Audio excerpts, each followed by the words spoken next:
Alma cansada, não desespere, espera em Deus. E Ele vem te socorrer. Alma cansada, não desespere, espera em Deus. Espera em Deus, espera em Deus e no seu poder.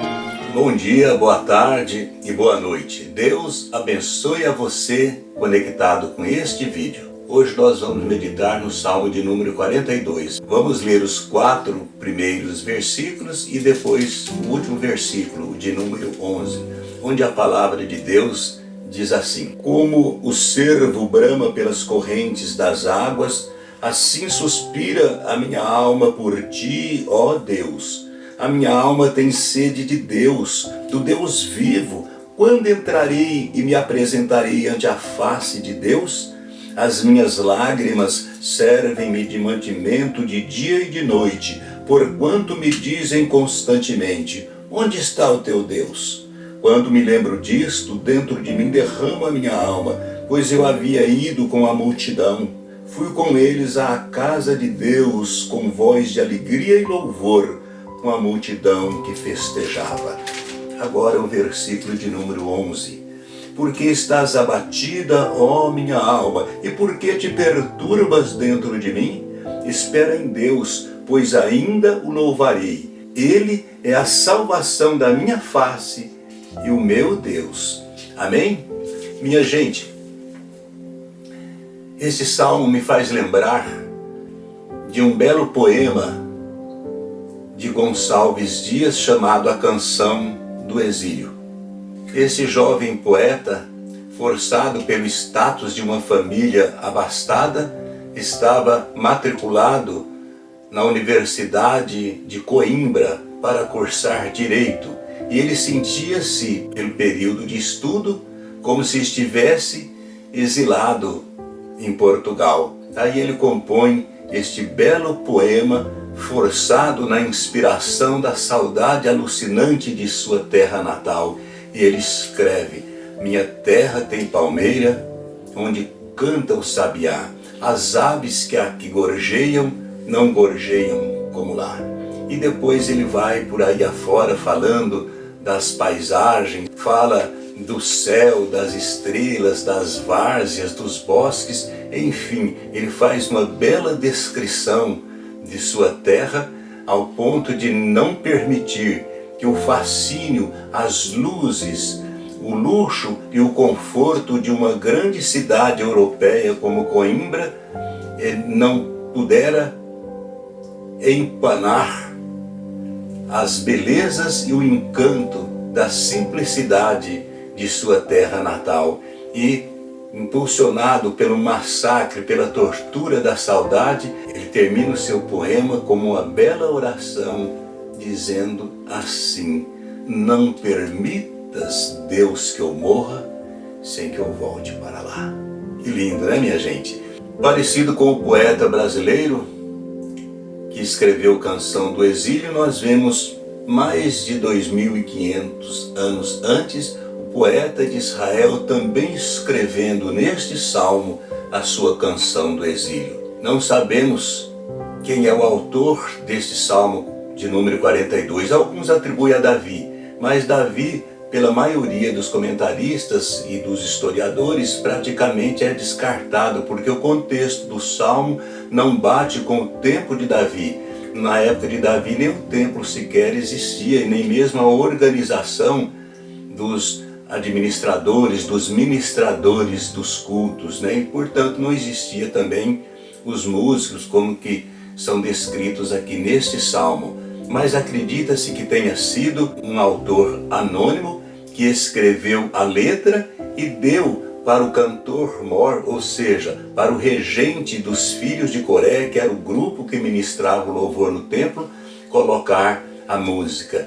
E este salmo de número 42 é literalmente uma canção do exílio. E o autor deste salmo estava massacrado, abatido pela saudade do tempo em que ele tinha a liberdade de participar da bênção dos cultos coletivos no templo do Senhor.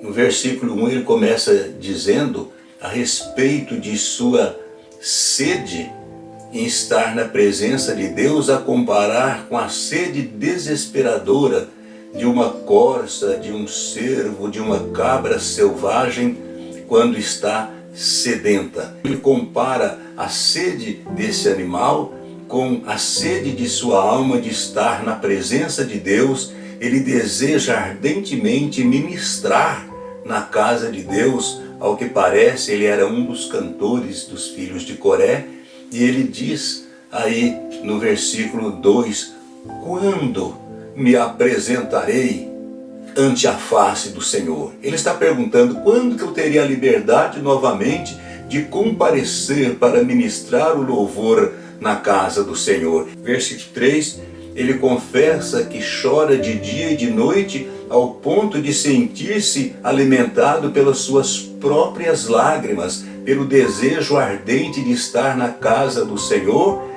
e também pelo fato dos zombadores o tempo todo, constantemente, dizer que ele estava abandonado pelo seu Deus. Eles dizem-me constantemente, onde está o teu Deus? No versículo 4 ele fala dos momentos agradáveis, ele retrata aqui as suas lembranças do tempo em que ele ia com a multidão, numa procissão, cantando, louvando nos festejos do templo do Senhor.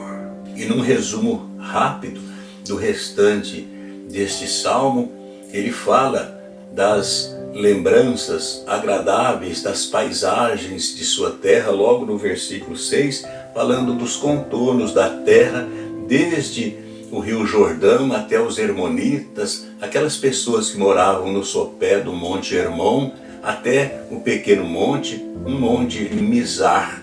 Ele fala dessas lembranças agradáveis, dos contornos de sua terra natal, e contrasta isso com os grandes momentos de tristeza, com a avalanche de angústia sobre angústia, ao ponto dele dizer que um abismo chama outro abismo ao ruído de suas catadupas, ou seja, as ondas vagas, essa cachoeira, essa cascata de dor, de tristeza e de angústia, um dia vai passar.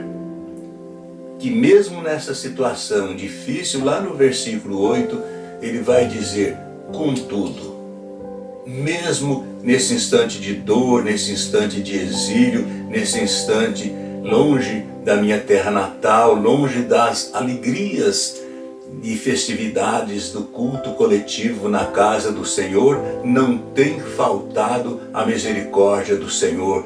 Todos os dias, mesmo nesta terra distante, Deus tem me provido com a sua misericórdia, e durante a noite, quando eu faço a minha oração, soa como uma canção do Senhor a me embalar o sono, ou seja, eu não perco o sono, porque eu oro e Deus, com uma canção de conforto, vem me ninar, vem embalar o meu sono. Amém? Aí ele termina no versículo 11, da mesma forma que terminou o nosso poeta brasileiro com uma oração. E ele também termina esse salmo com uma oração de esperança, de fé, de certeza da sua vitória.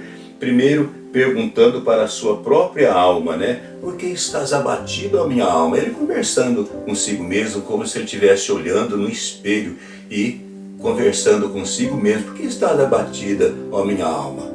Por quê? Por que te perturbas dentro de mim? Por que esse desespero todo? Fica assim, não.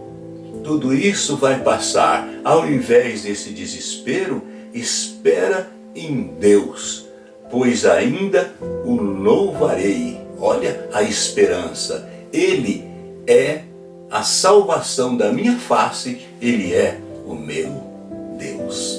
Amém? Glórias a Deus por isso.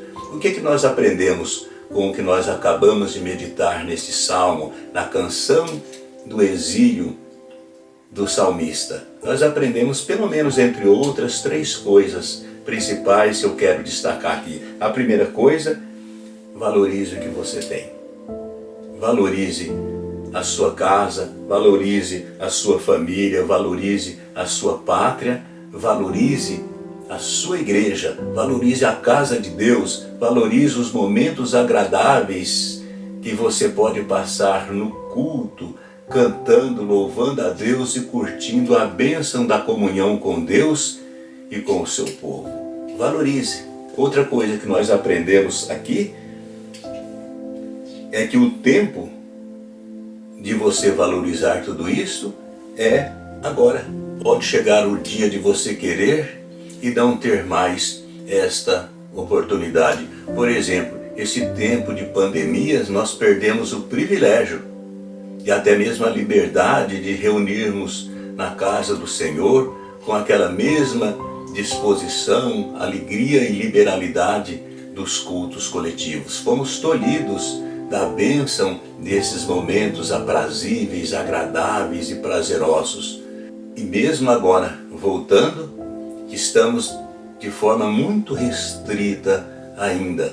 E mesmo que não tivesse pandemia, valorize o momento dos cultos, dos momentos de comunhão. Pode chegar com pandemia ou sem pandemia, momentos de você querer e não ter mais a oportunidade de ir.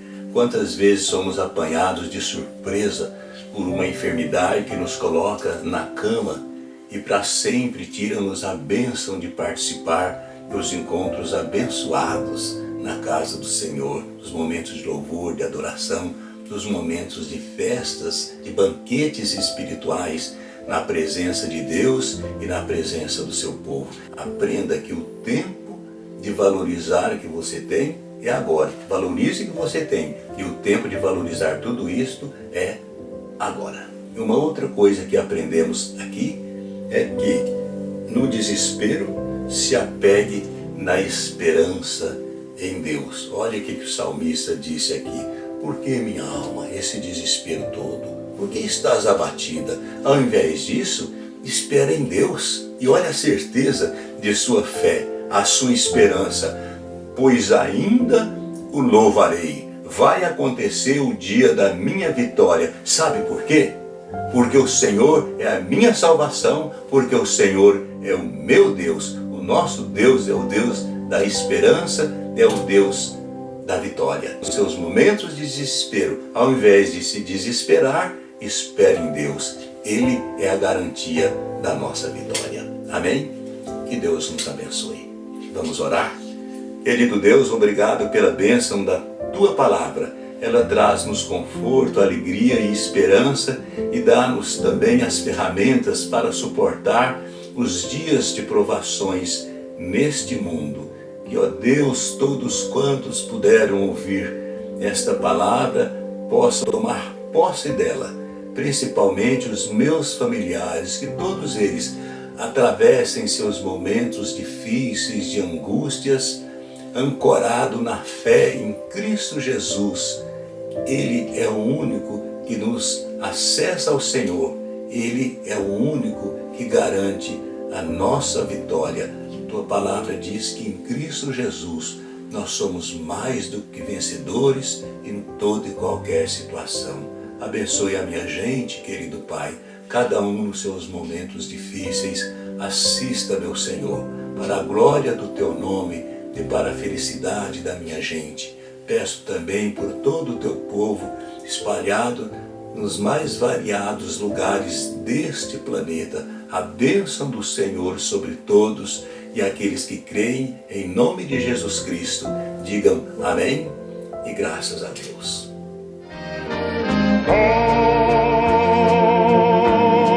Alma cansada,